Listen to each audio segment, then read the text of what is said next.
A good Saturday morning to you all. We, as in the two of us, are on our way down to Puyallup, Washington for the 2023 Northwest Expo. The plan was maybe if things were going to work out, we would fly down there, but it is extremely cold. There's moderate icing from the surface up to whatever. And the company that's down there isn't running a shuttle between the airport and the event center, so we just might as well just drive. So anyway, we're gonna get in the car, head on out, and show you what it's all about at the Northwest Expo. This channel is about working on aircraft and flying those airplanes. So come take a seat and let's go for a flight.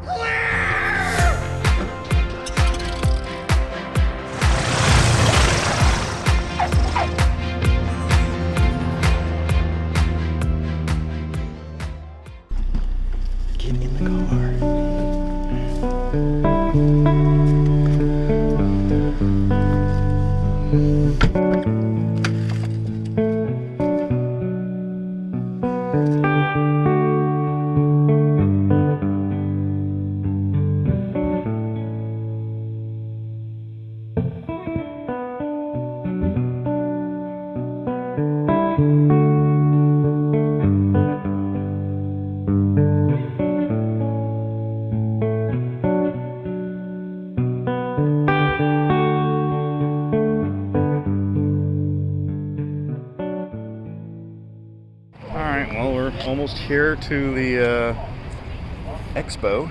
I'm waiting for the light to turn green, and then we're going to go inside and see what this is all about.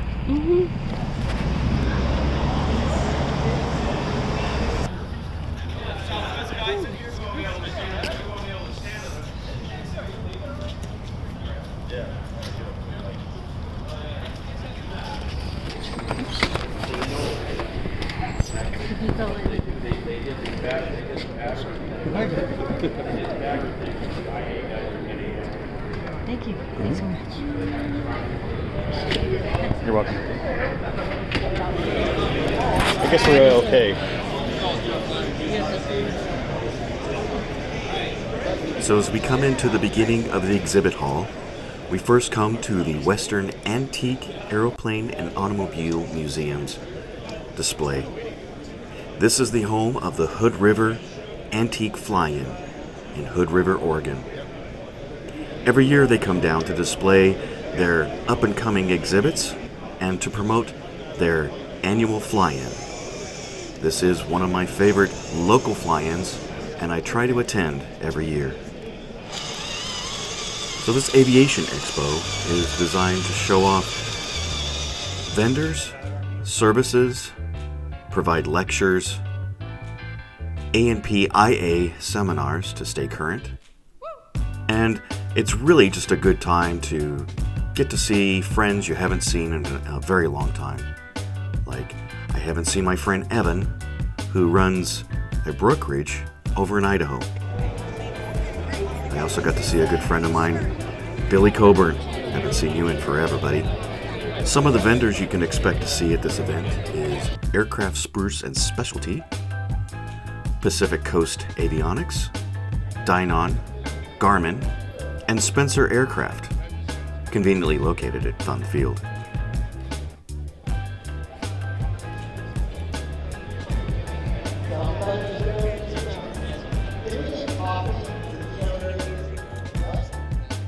So the answer is it was in Croydon Aerodrome in London, and it was also one of the first international airports because they were running flights several a week to Spain and Belgium, France, and even North Africa out of this airport. So again, I was like, why? Why is there such a discrepancy? Shouldn't these things be fairly accurate so we can actually fly with our heading indicators set to our mag compass and expect that if I'm flying on this heading, I should be showing 360 on my heading and on my compass? Plus or minus compass errors, but we won't talk about that. As it turns out, And then I asked some other CFIs, and I asked some FAA folks, and I got all kinds of answers. One of them was like, oh, well, there's a magnetic disturbances there. Really? Underneath every VOR, there's a magnetic disturbance above and beyond what's already charted on the sectional where they have the little box that says, caution, magnetic disturbance in this area. So that wasn't right. Somebody else suggested, well, you know, the isogonic lines, the magnetic variation, that hasn't been updated in a long time. I don't buy that either. So I went to the U.S. Geological Survey website, and it's a great resource. You can punch in any lat long for any area, and it'll give you down to the hundredths of a degree what the magnetic variation right now is for that spot. So we just had a lecture on some of the oddities on the sectional charts and why some of the shapes of the airspaces around airports are shaped the way they are. Some of the examples, we'll go back and show some of the differences on the sky vector. Some of the oddities that we spoke about were around the Portland Class Charlie airspace. Down in the southwest inner ring, there's an abnormal line that seems to just be random. Actually, it's designed to follow the shoreline across the Columbia River. This gives a corridor for the heliport that's located next to the convention center. Additionally, around the Delta airspace in Troutdale, we'll notice that the altitude goes up to 2,500 feet. However, it's meshed within the Charlie airspace. It starts at 1,700 feet and goes up to 4,000. So not all of that airspace above Troutdale is Class D, only up to the 1,700 mark.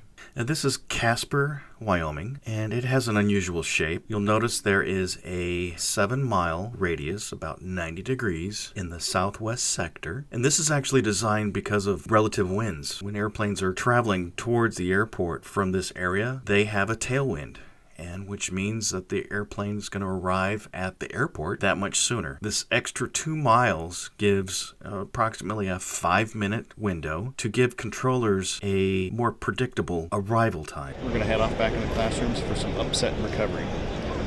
How to stay out of trouble where your airplane should be pointing. Can you hear me okay? Yeah. All right, welcome. So, how important is maintaining control of your airplane? It's kind of number one priority all the time, right? So to me it's odd that with the balance of loss of control and flight. What are you doing? You know, what I always appreciate about coming and seeing these lectures is, even though it's like going over the same topics, but I think I always learn something new. Even if it's something small, insignificant, but it's very important. I didn't realize that fatalities and accidents occur in the takeoff phase. The graphs, yes. The graphs were really shocking. Numbers don't lie. Yeah, that's true. So we're going to go get something to eat and keep walking around. So. Now these were interesting slides that came from essentially this upset recovery seminar. So this chart is essentially representing maneuvering envelope in regards to upset recovery. The green box is where most general aviation airplanes will operate in. The yellow is where flight instructors will typically operate, or commercial operators will typically find their boundaries. And then the rest of it is all the upset recovery. Pretty amazing how tightly confined our realm in the general aviation world is. An interesting side note, when we talk about commercial operators, the yellow is nowhere near what the commercial airliners actually do. When we talk about commercial licensing, we're talking about for hire, such as flight instructors or air surveying or even crop dusting. Your typical flight on a commercial major airline will never exceed more than 30 degrees of bank. General aviation, we're tested to about 45 degrees, the edge of that green band.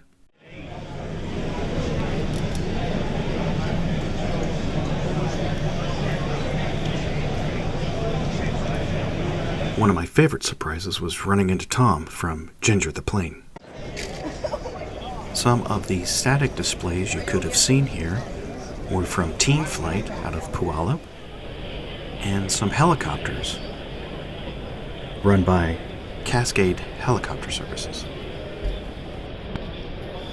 Of course, the Washington Pilots Association and Angel Flight were also represented.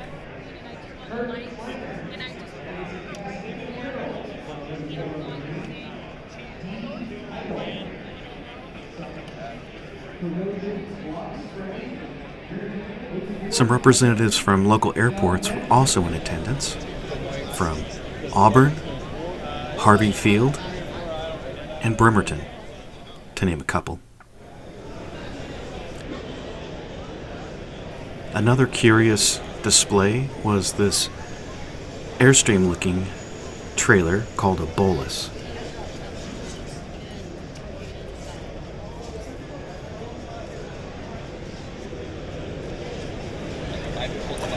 You might be wondering, what's an Airstream-like trailer doing at an aviation expo? Well, the builder of this one had ties to Charles Lindbergh and the Spirit of St. Louis. It's all yours. I'll drop it off today.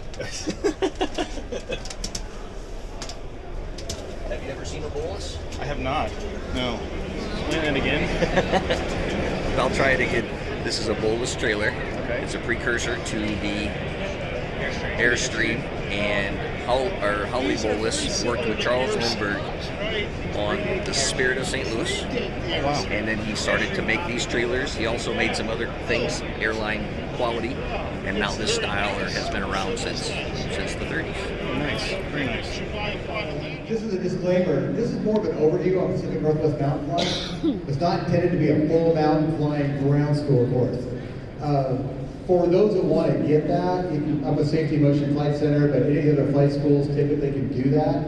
You may want to check with them first to make sure they have an established program. But a typical mountain ground program is about 2 hours or so to go through just the things, some of the things we're going to talk about today in an overview. But then a chance for you to sit down, work out the calculations and whatnot for your airplane or one of the flight school airplanes that you might rent, or just general considerations. A pattern depiction at Johnson Creek, and this picture comes directly from the Idaho Division of Aeronautics standard operating procedure. Now, if you're sitting at home in Boise or Gig Harbor or somewhere, you look at that and you go, that doesn't look all that difficult. And so it's a real standard approach. You know, let's say we were coming in from the McCall area. We're going to report at the gap. We're going to enter an upwind. What do we do on an upwind? Everybody remembers the old checklist item, cows blow grass. All right. Have you had enough of the Northwest Expo for 2023? I think so. All right. So we have seen about all that we need to see or want to see. I've seen friends, exhibits, and all kinds of stuff. So this is always a kind of a kickoff for the season in the Northwest. And we're going to catch you on the next one. And may all your flying be good flying.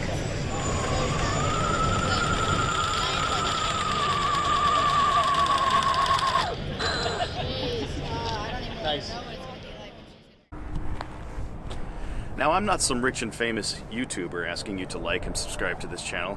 I'm an aviator asking you to like and subscribe to this channel, because that's the way YouTube works. If you don't click those buttons, YouTube doesn't know that you want to see more aviation content and won't show you more. But if you don't like what you've seen, please leave me a nasty comment down below, because that's the way the internet works. May all your flying be good flying.